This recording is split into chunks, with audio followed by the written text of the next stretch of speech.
Have you ever stepped into someone's home and instantly felt something shift inside you? Not because it was decorated like a magazine or filled with expensive furniture, but because everything felt calm, intentional, almost effortless.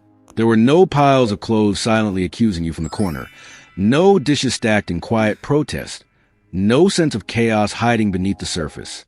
Just space, order, stillness, and in that moment, a question forms almost automatically. How do they live like this all the time? Not occasionally, not when guests are coming, but every single day. What is different about them? Most people assume it is discipline. They assume these individuals are somehow more motivated, more structured, more in control. But that explanation is too shallow.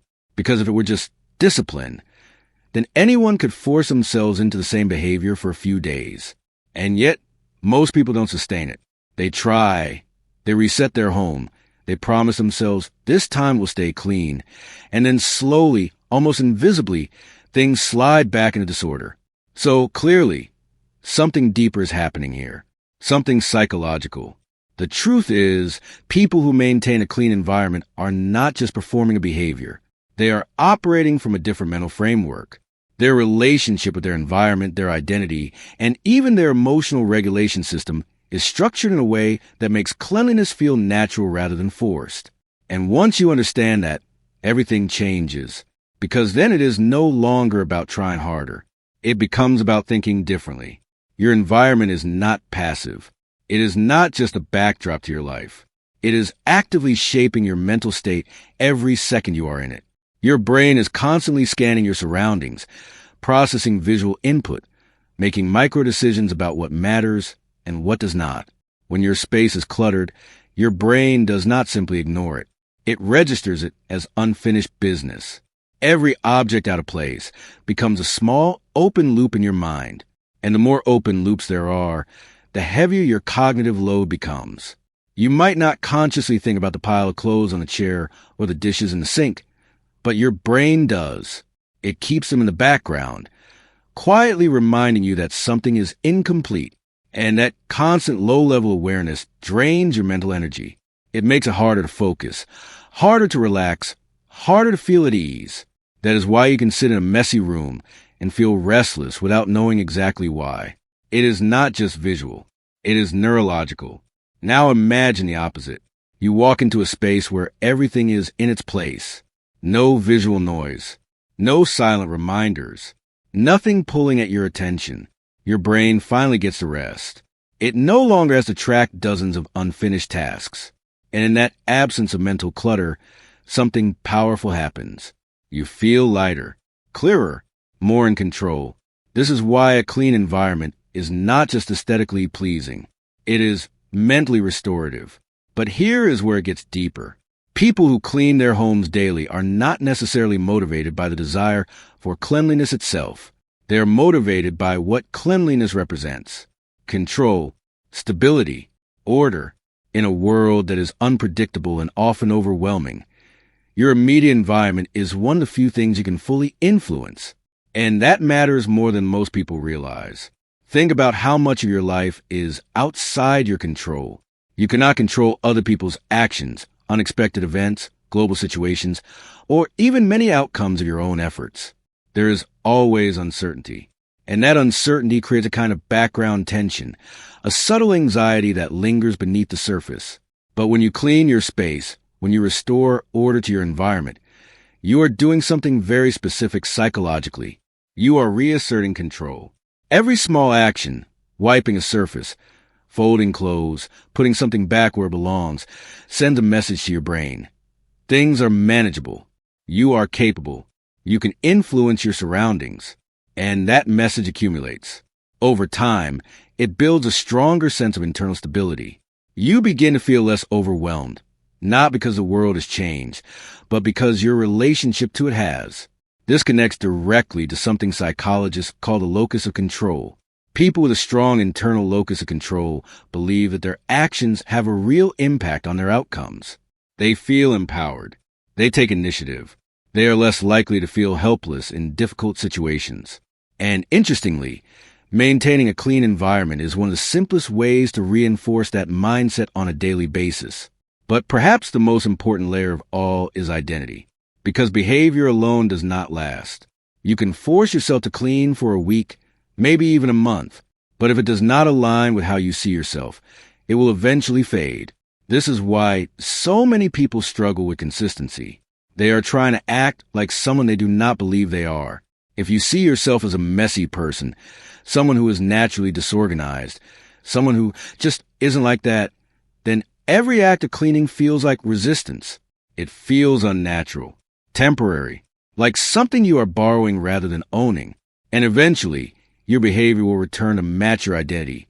But identity is not fixed. It is constructed.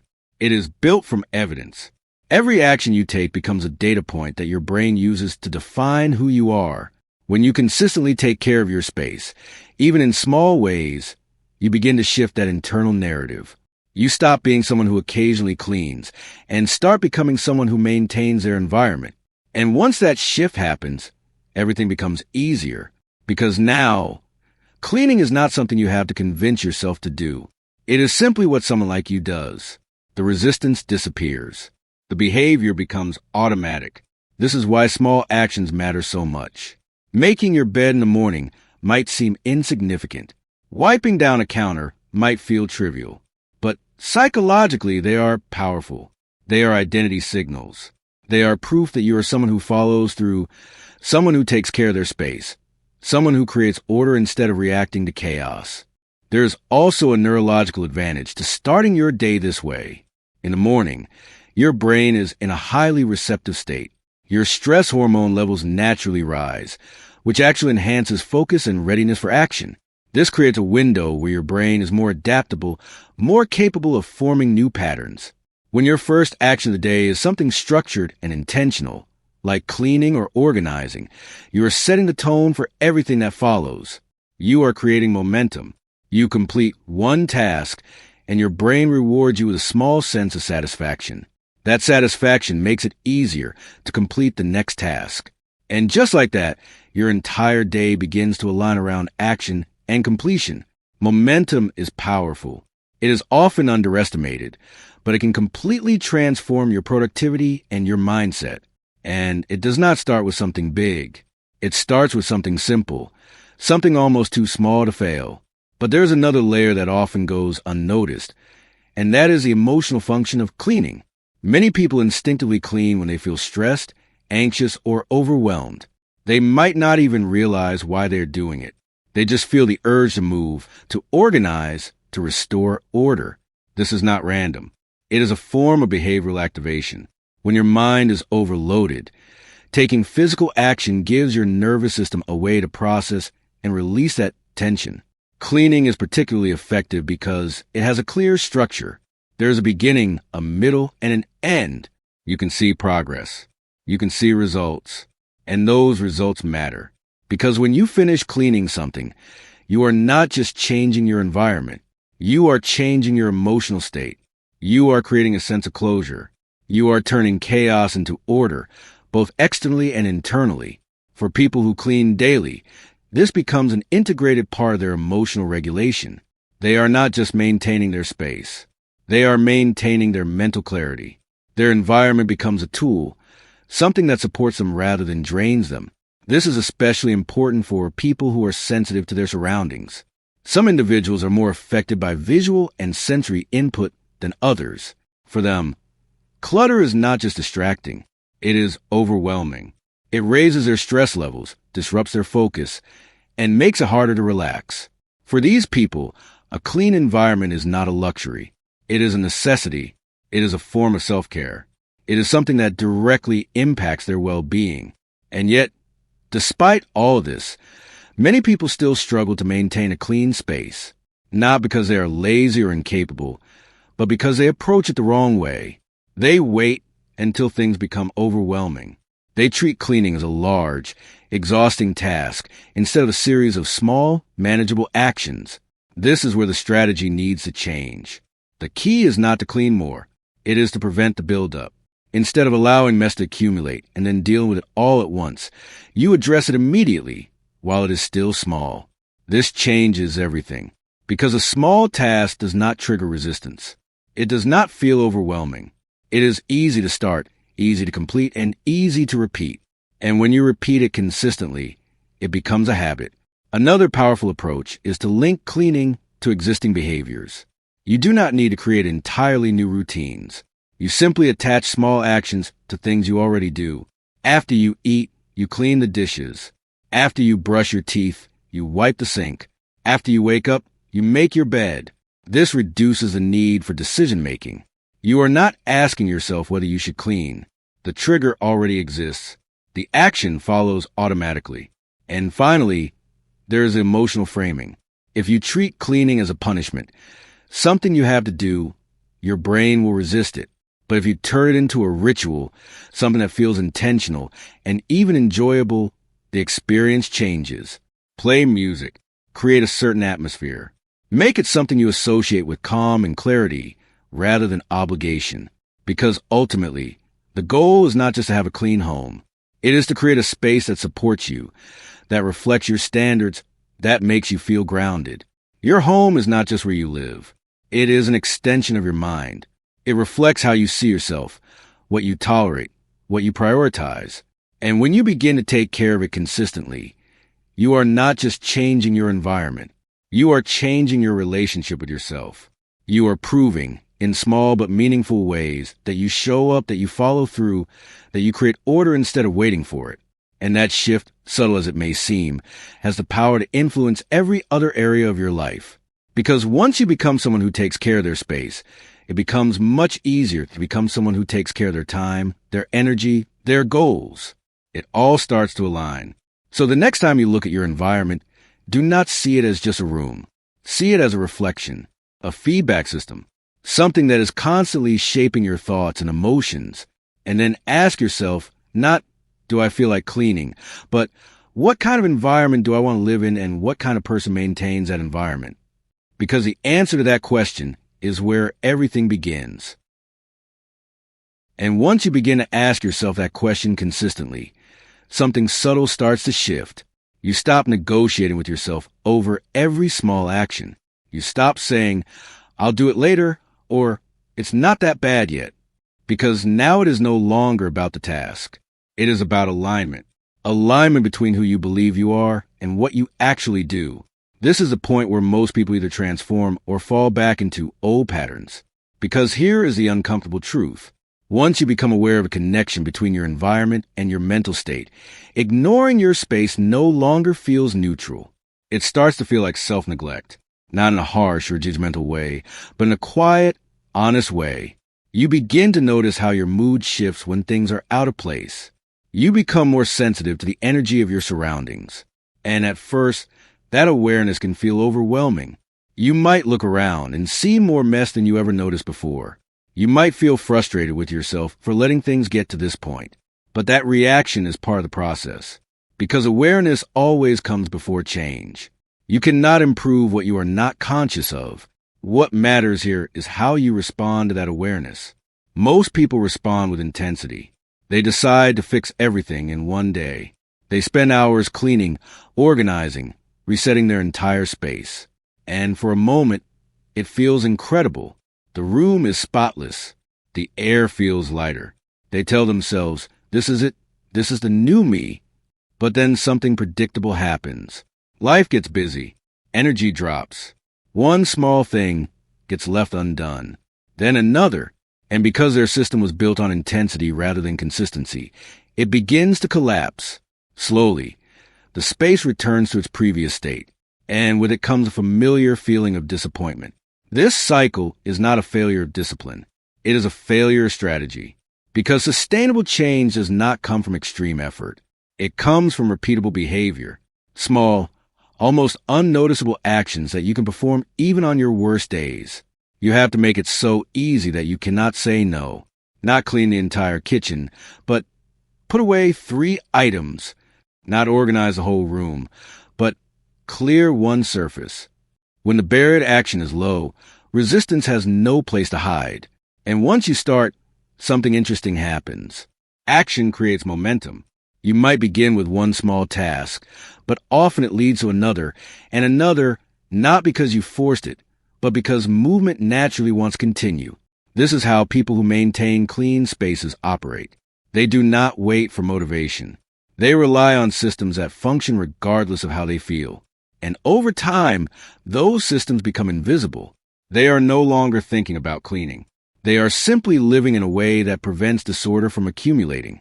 There's also an important emotional layer to this that is often overlooked. Your environment does not just reflect your current state. It can also anchor you to your past. Objects you no longer need, clothes you no longer wear, items tied to old versions of yourself. All of these can quietly hold emotional weight. When you begin to clean and organize your space, you're not just removing physical clutter. You are making decisions about what stays in your life and what does not. You are letting go of things that no longer serve you, and that process can feel surprisingly emotional.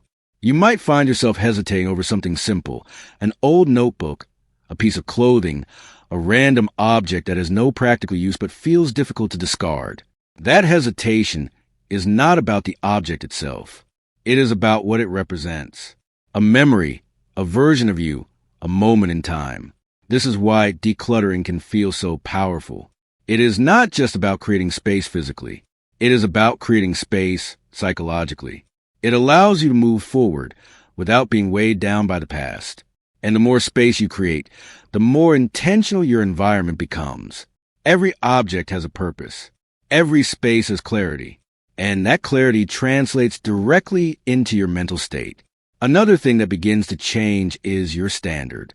What once felt acceptable no longer does. You become less tolerant of chaos, not because you're becoming rigid or obsessive, but because you have experienced the alternative. You know what it feels like to live in a space that supports you. And once you feel that, it is very hard to go back. This is where identity fully takes hold. You are no longer trying to be someone who keeps a clean space. You are someone who does. And that distinction matters more than anything else. Because when something becomes part of your identity, it no longer requires constant effort. It becomes your default. But let's address something honestly. There will still be days when you do not feel like doing it. Days when you are tired, overwhelmed, mentally drained. Days when even the smallest task feels like too much. And on those days, the goal is not perfection. It is continuity. Even if all you do is one small action, putting away a single item, wiping one surface, that is enough. Because what you are protecting is not the cleanliness of your space. You are protecting the habit. You are reinforcing the identity.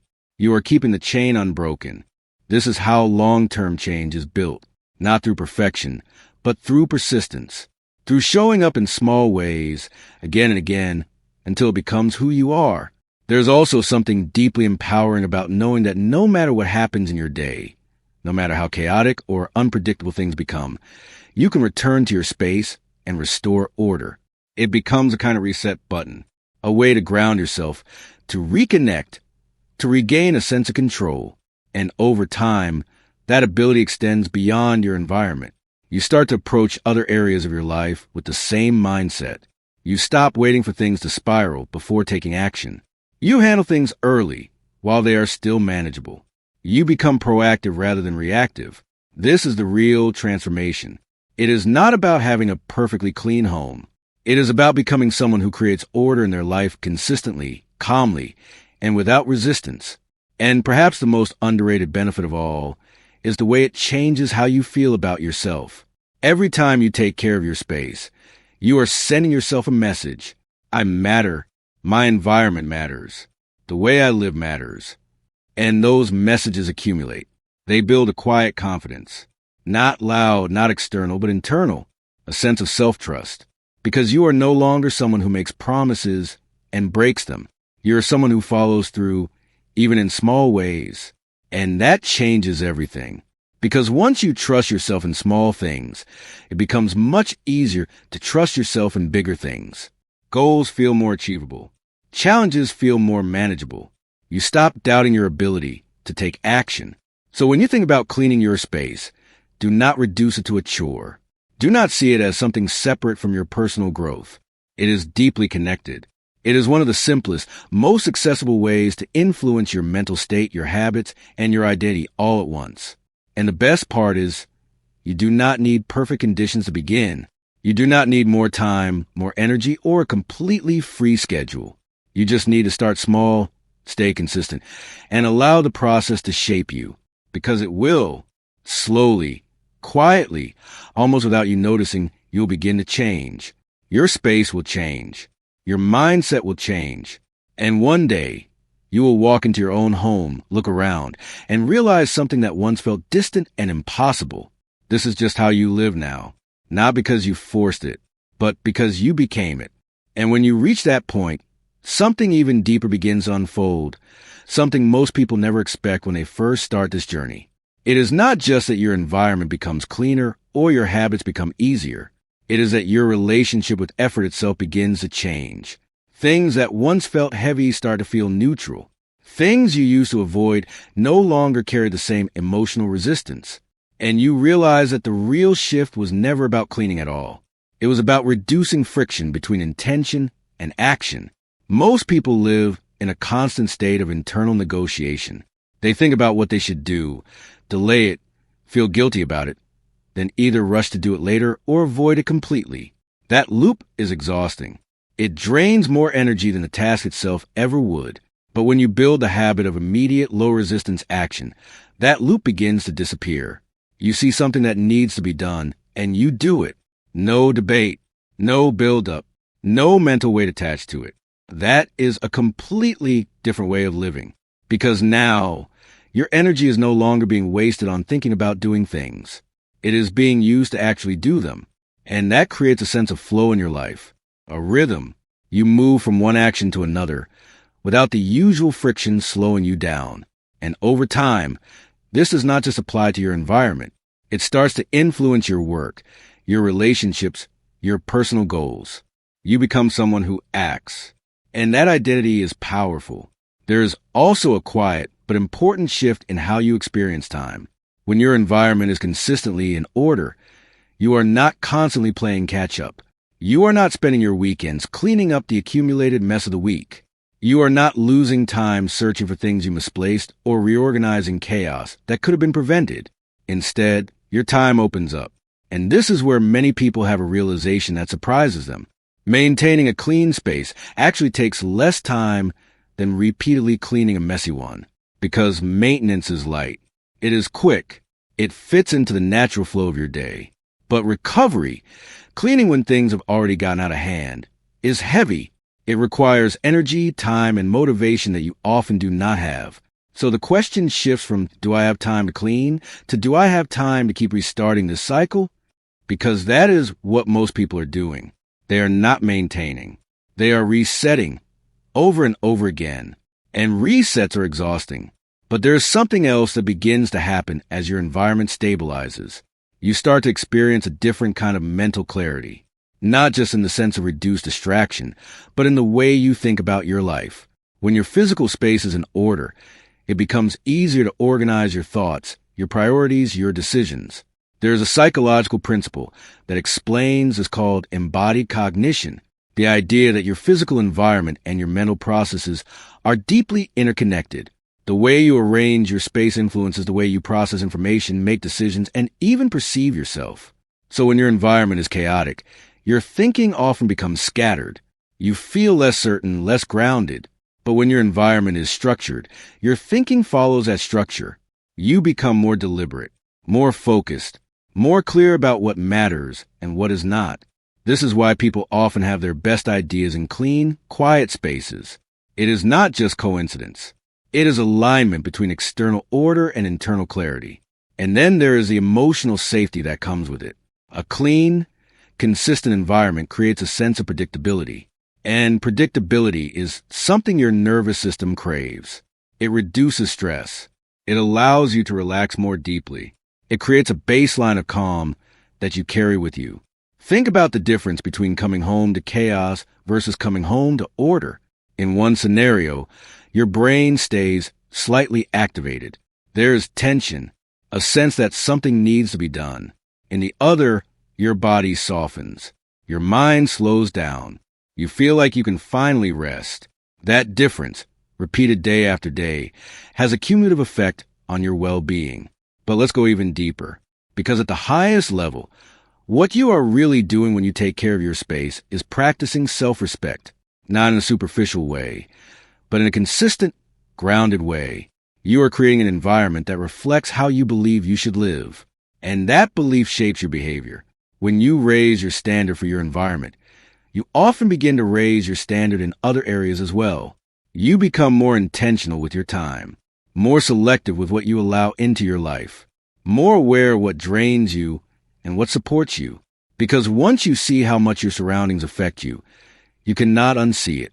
And this is where your environment becomes a filter. It stops being something you passively exist in and becomes something you actively design. You choose what enters it. You choose what stays. You choose how it feels. That sense of ownership is deeply empowering. But it also comes with responsibility.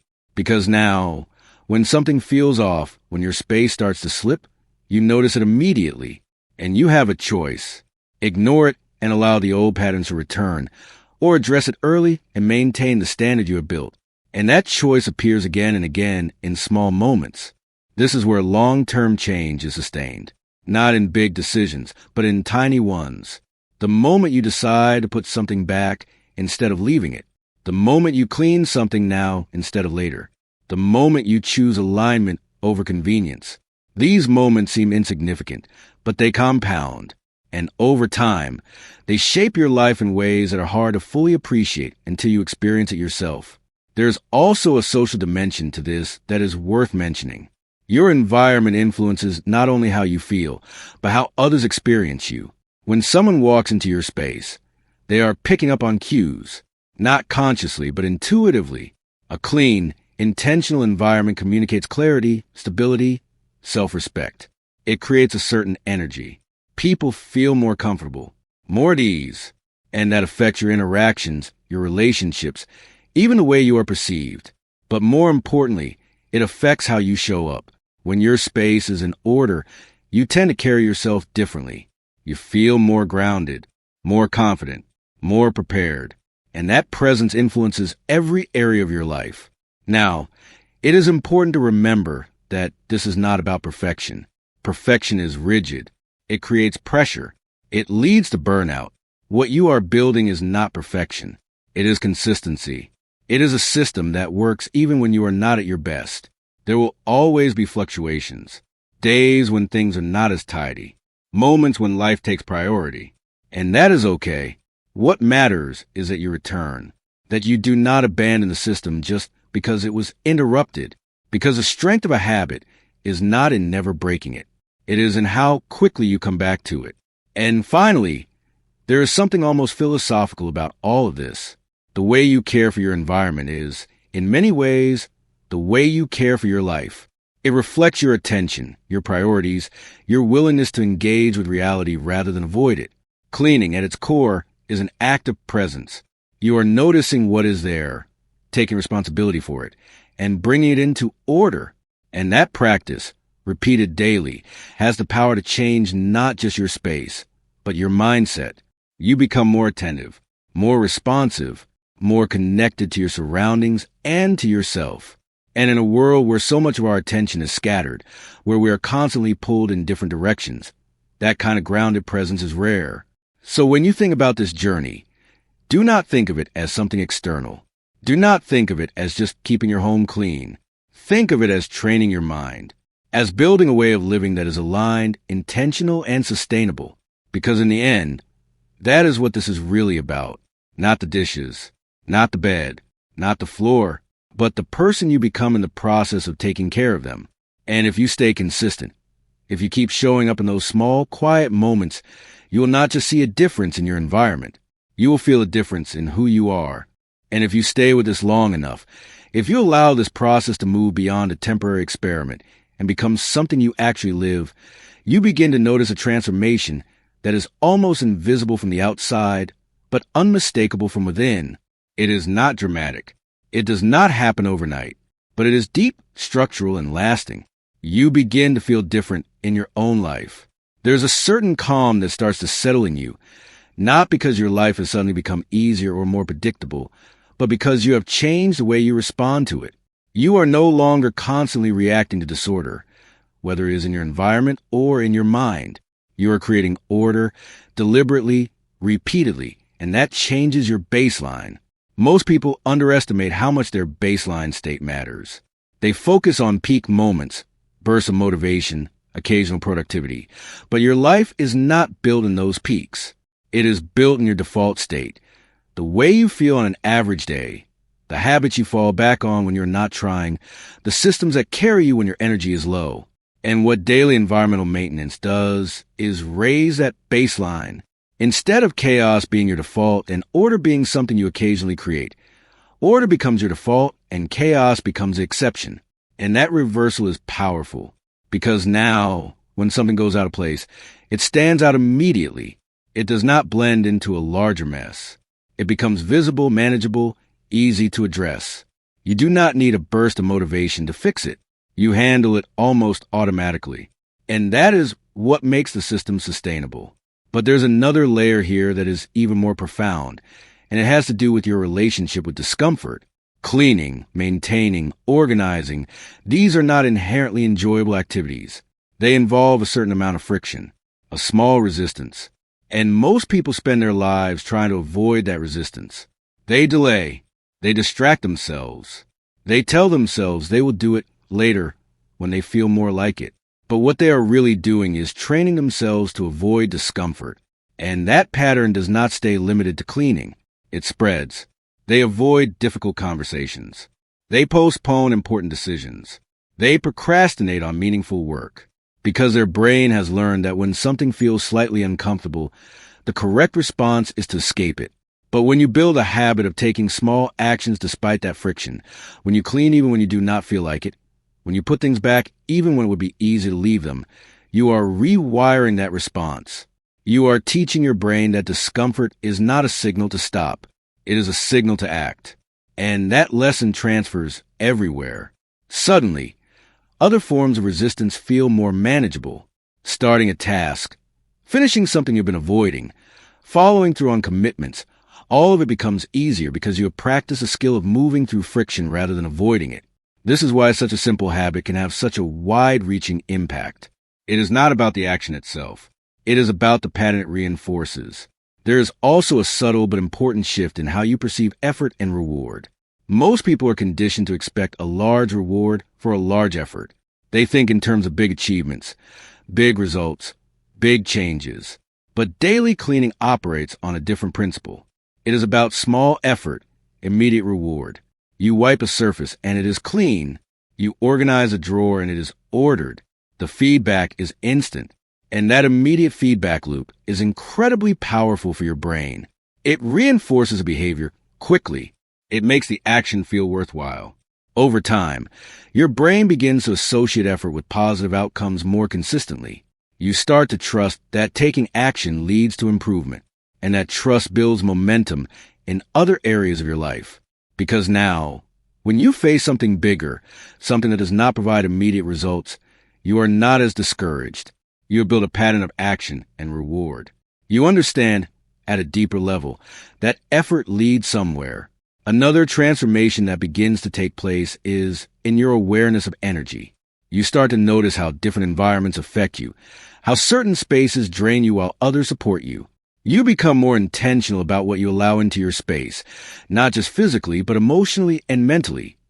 You might find yourself letting go of things you once held on to without question. Objects, habits, even patterns of behavior that no longer align with the environment you are creating. Because once you experience the clarity and calm of an intentional space, anything that disrupts it becomes more noticeable. This is where your environment becomes a form of self-respect and action. It is no longer just about cleanliness. It is about alignment. You are creating a space that reflects how you want to feel, how you want to think, how you want to live. And that alignment creates a kind of internal stability that is hard to achieve in any other way. There's also a deep connection between your environment and your sense of identity over time. As you continue to maintain your space, as the behavior becomes more automatic, you stop thinking of it as something you do and start seeing it as part of who you are. And once something becomes part of your identity, it begins to shape your decisions in subtle ways. You are more likely to choose actions that are consistent with that identity, and less likely to choose actions that contradict it. You naturally move toward behaviors that reinforce the version of yourself you have become. This is why identity-based change is so powerful. It does not rely on constant effort. It creates alignment between your actions and your self-concept. But let's address something important here. There will be times when your environment slips, times when life becomes overwhelming, when your energy is low, when your routines are disrupted. And in those moments, it is very easy to fall into an all-or-nothing mindset. You might look at the mess and think, I've ruined it. I've gone back to who I was. And that thought can lead to giving up entirely. But this is where your mindset matters more than your behavior. Because slipping is not the problem. Staying there is. The difference between someone who maintains long-term change and someone who does not is not that one never falls off track. It is that one returns quickly. They do not attach their identity to the slip. They do not turn it into a story about who they are. They simply correct it. They clean one thing, then another. They re-enter the system. And that ability to return without judgment, without drama, is what keeps the habit alive. There is also something deeply grounding about the physical nature of cleaning that becomes more apparent over time. In a world where so much of our work is abstract, digital, and often disconnected from immediate results, cleaning brings you back to something tangible. You can see what you are doing. You can feel it. You can complete it. And that physical engagement has a calming effect on your nervous system. It anchors you in the present moment. It gives you a break from overthinking, from constant mental stimulation, from the endless stream of information that most people are exposed every day. In that sense, cleaning becomes almost meditative, not because it is inherently peaceful, but because it brings your attention back to the here and now. You are wiping a surface, folding a piece of clothing, organizing a small space, and in those moments, your mind quiets down. You are not thinking about the past or the future. You are engaged with what is in front of you. That presence, even in small doses, has a powerful effect on your overall well-being. Another aspect that often goes unnoticed is how this habit influences your decision-making over time. When your environment is consistently organized, you reduce the number of small decisions you have to make throughout the day. You know where things are. You know how your space functions. You are not constantly adjusting, searching, or reorganizing. And that reduction in decision fatigue frees up mental energy for more important choices. You are able to think more clearly, prioritize more effectively, and focus on what truly matters. This is one of the hidden benefits of maintaining order. It simplifies your life in ways that are not immediately obvious, but deeply impactful. There's also a long-term effect on your sense of ownership and responsibility. When you take consistent care of your space, you develop a stronger connection to it. It becomes something you actively maintain rather than passively exist in. And that sense of ownership extends beyond your environment. It influences how you approach your life as a whole. You take more responsibility for your outcomes. You become more proactive. You stop waiting for things to change and start creating change yourself. This is where the habit transcends its original purpose. It is no longer just about your home. It is about how you engage with your life. And finally, there's a quiet confidence that emerges from all of this. Not the kind that comes from external validation or visible achievements, but a deeper, more stable form of confidence. The confidence that comes from knowing that you can rely on yourself, that you will take action when something needs to be done, that you will maintain the systems that support you, that you will return when you slip. And that confidence changes how you move through the world. You trust your ability to handle things. You feel more grounded, more in control, not in a rigid way, but in a calm, steady way. So when you look at your environment now, when you think about the simple act of cleaning, try to see it for what it really is. It is not a chore. It is not an obligation. It is a tool, a way to shape your mind, your habits, your identity, and your life. And the more you use it, the more it shapes you in return. So do not underestimate the power of those small actions, the moments when you choose to put something back, to clean something now instead of later, to maintain rather than delay. because those moments are not just about your space. They are about the person you are becoming. And if you stay consistent, if you keep showing up in those small, quiet ways, you will not just create a clean environment. You will create a life that feels ordered, intentional, and aligned. And that is something far more valuable than a spotless room. It is a different way of living. And at this stage, something even more subtle begins to emerge. Something that is not immediately visible, not even to you at first, but it starts shaping the way you experience your entire life. It is a shift from reacting to life to designing it. Because up until now, most people live in reaction mode. They react to mess when it becomes unbearable. They react to stress when it overflows. They react to problems when they can no longer ignore them. Their life becomes a series of responses rather than intentional actions. And over time, that creates a feeling of being slightly behind everything, slightly out of sync. But when you build a habit of maintaining your environment daily, you quietly step out of that pattern. You stop waiting for things to demand your attention. You begin to anticipate, to notice early, to act before things escalate. And that single shift from reaction to intention starts to ripple outward into every area of your life. You begin to handle things when they are small.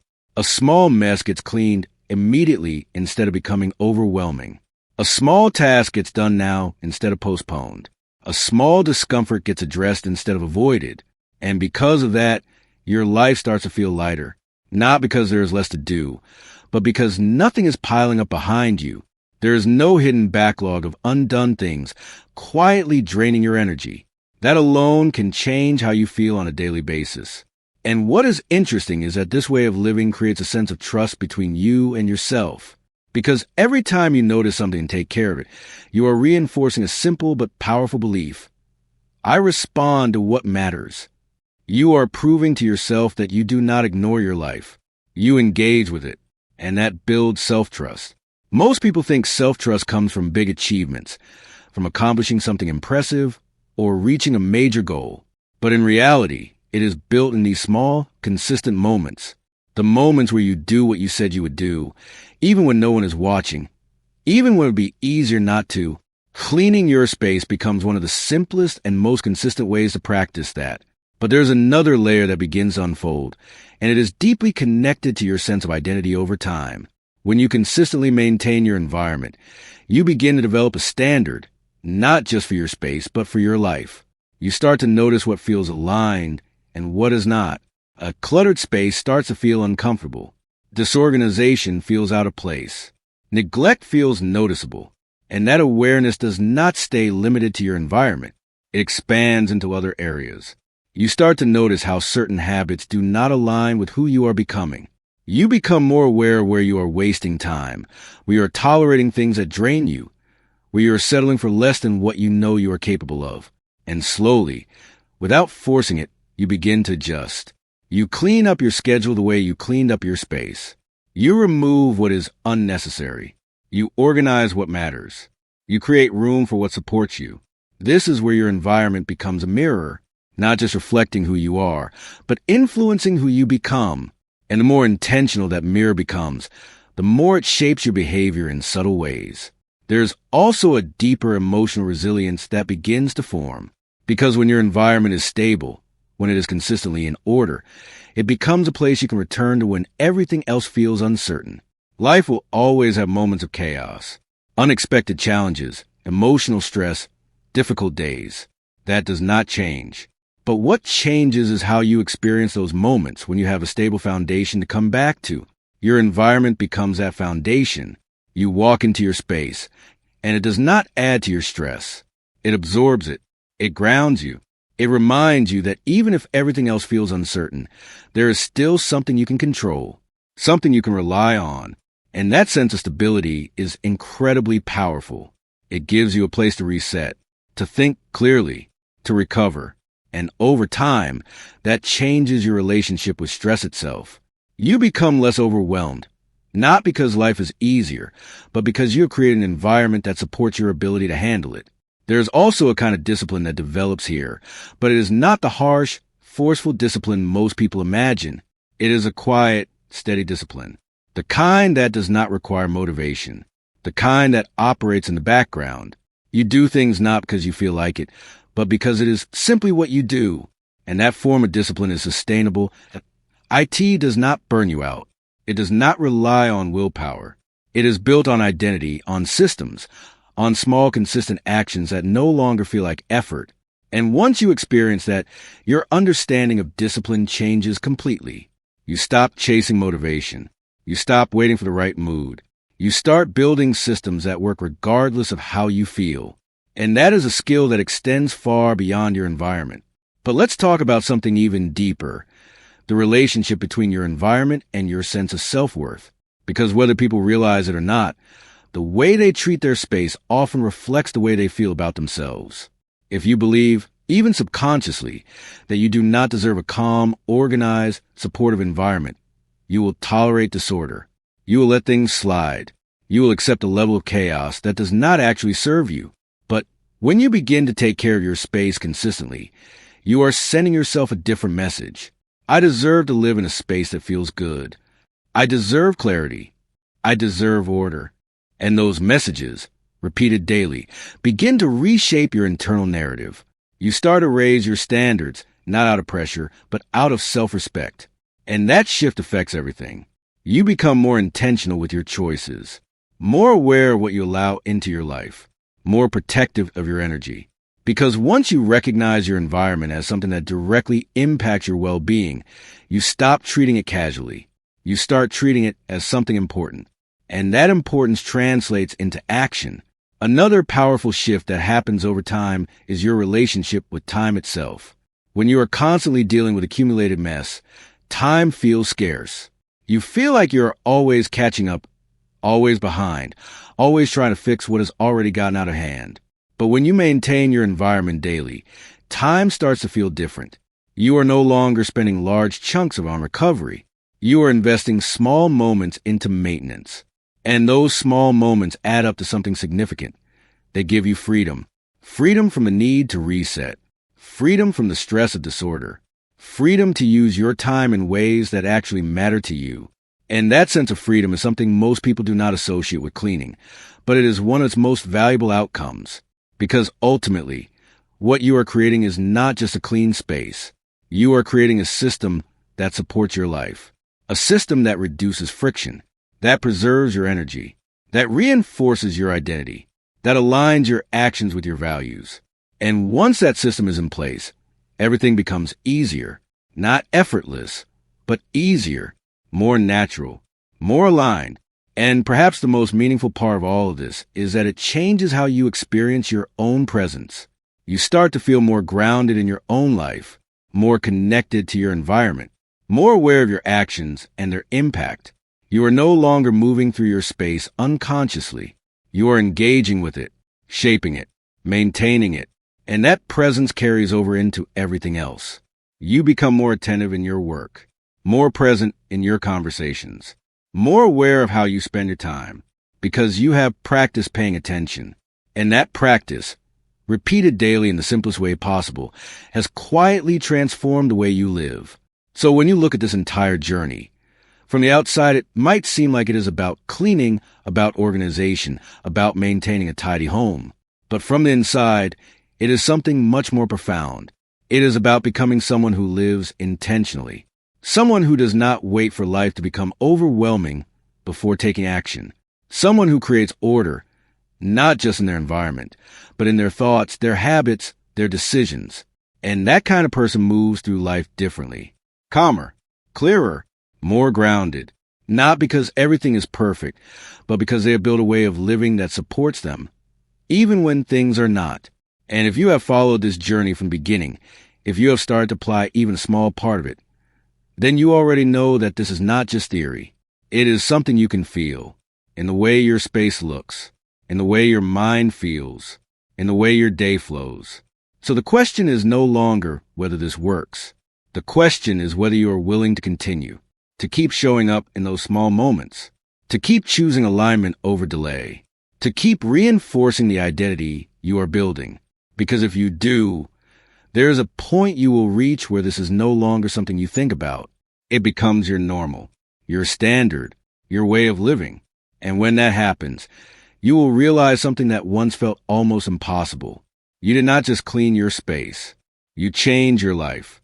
And if you continue moving through this process, something even more intricate begins to take shape, something that operates beneath the surface of your daily actions, but slowly restructures the way you relate to effort, responsibility, and even your own thoughts. It is no longer just about what you do in your environment. It is about how your brain starts organizing reality itself. Because when you repeatedly engage in the act of maintaining order, your brain begins to recognize patterns. It starts to prefer completion over postponement, clarity over ambiguity, structure over randomness. And this preference is not something you consciously decide. It is something that gets wired through repetition. At first, you may still feel resistance. You might notice the mess and hesitate. You might tell yourself you will handle it later. But if you interrupt that pattern enough times, if you consistently choose action over delay, something begins to shift internally. The hesitation shortens. The gap between noticing and acting becomes smaller, and eventually, in many cases, it disappears altogether. This is where behavior becomes instinctive. You do not stand in front of the sink debating whether to wash the dish. You do not look at the chair and consider whether to put the clothes away. You simply act. And that simplicity is what frees up your mental energy. Because one of the most exhausting things your brain does on a daily basis is decision-making. Not just big decisions, but the accumulation of small ones. What to do, when to do it, whether to do it now or later. And when your environment is disorganized, those decisions multiply. Every item out of place becomes a question. Every unfinished task becomes a choice you have to make again. But when your behavior becomes automatic, those choices disappear. The action follows the cue without negotiation. And that reduction in decision-making has a profound effect on your cognitive capacity. You start to feel less mentally cluttered, not because your thoughts have changed, but because there are fewer open loops competing for your attention. Your brain is not constantly juggling reminders of what needs to be done. It is free to focus on what you choose to focus on. And this is where the relationship between your external environment and your internal state becomes even more apparent. Because as your space becomes more structured, your thinking often follows the same pattern. You begin to approach problems differently. Instead of feeling overwhelmed by the entirety of something, you break it down. You handle one part at a time. You create order within complexity. And that skill, once developed, applies far beyond your physical environment. There is also a noticeable shift in how you experience procrastination. For many people, procrastination is not about laziness. It is about avoidance of discomfort. A task feels slightly unpleasant, slightly overwhelming, or slightly unclear, and the brain responds by delaying it. But when you build a habit of taking small, immediate actions in your environment, you train yourself to move toward tasks instead of away from them. You become more comfortable starting before you feel ready, acting before everything is perfectly clear. And that changes your relationship with work, with goals, with anything that requires effort. You begin to trust that starting is often the hardest part, and once you begin, momentum carries you forward. That understanding reduces the emotional weight of tasks. They no longer feel like obstacles. They feel like processes. Another important layer of this transformation is how it affects your tolerance for ambiguity. When your environment is cluttered, there is a constant presence of unfinished things. And unfinished things create a sense of uncertainty. They linger in your mind as things I need to deal with. But without a clear timeline or structure, that ambiguity creates subtle stress. But when you consistently resolve small tasks, when you bring things to completion quickly, you reduce that ambiguity. You create a pattern of closure. Things get done. Loose ends are tied. And your brain begins to expect that resolution. Over time, this can increase your discomfort with leaving things incomplete, not in a negative or obsessive way, but in a way that encourages you to follow through. You become someone who prefers clarity, who seeks completion, who does not leave things hanging unnecessarily. And again, this extends beyond your environment. It influences how you handle conversations, decisions, responsibilities. You are less likely to avoid something that needs to be addressed. You are more likely to bring it to resolution. There is also an interesting shift in your perception of effort itself. In the beginning, cleaning feels like an additional task, something you have to add to your day. But as it becomes integrated into your routine, it stops feeling separate. It becomes part of the flow. You are not taking time to clean. You are maintaining your environment as you move through it. You cook and you clean as you go. You use something and you return it immediately. You transition from one activity to another, and you reset the space as part of that transition. And because of that, the effort becomes distributed. It is no longer concentrated into large, exhausting sessions. It is spread across small moments, each one requiring minimal energy.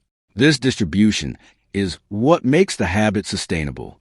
But there is also a deeper psychological effect that begins to take hold, and it relates to your sense of agency. Agency is the feeling that you have control over your actions and their outcomes. It is the sense that you are not just reacting to life, but actively shaping it. When you consistently take care of your environment, you reinforce that sense of agency daily. You see the direct impact of your actions. You clean something and it becomes clean. You organize something and it becomes ordered. That direct cause and effect relationship strengthens your belief in your ability to influence your surroundings. And that belief is foundational. Because when you believe that your actions matter, you are more likely to take action in other areas of your life. You are more likely to initiate change, to pursue goals, to engage with challenges. But if that belief is weak, if you feel like your actions do not make a difference, you are more likely to remain passive, to wait, to avoid. So, in a way, maintaining your environment becomes a daily reinforcement of your own effectiveness. There's also a shift in how you relate to your past and your future. When your environment is cluttered, it often contains remnants of the past. Things you have not dealt with, items you have not sorted, tasks you have postponed. And at the same time, it creates anxiety about the future, because you know those things will eventually need your attention. You are caught between what you have not finished and what you will have to do. But when you maintain your space consistently, you reduce that tension. There is less accumulation from the past and less anxiety about the future. You are more grounded in the present, dealing with things as they arise rather than carrying them forward. And that presence is a calming effect. It allows you to engage more fully with what you are doing without the constant pull of unfinished business in the background. Another layer that becomes more noticeable over time is your sensitivity to disruption. When your environment is consistently ordered, even small changes become more visible. A single item out of place stands out. A small mess feels noticeable. At first, this might seem like a disadvantage, as if you are becoming more sensitive or less tolerant. But in reality, it is a sign of increased awareness. You are more attuned to your environment, and that awareness allows you to respond quickly. You address things when they are small before they grow into something larger. And because of that, the overall system remains stable. This is very different from the pattern most people follow, where they tolerate increasing levels of disorder until it becomes overwhelming, and then they react. Here, you are maintaining a steady state. There is also a connection between this habit and your ability to prioritize. When your environment is organized, it becomes easier to see what matters. There is less visual noise competing for your attention, and that clarity can influence how you think about your time and your tasks. You begin to focus more on what is important and less on what is unnecessary. And that focus can extend into your decision-making.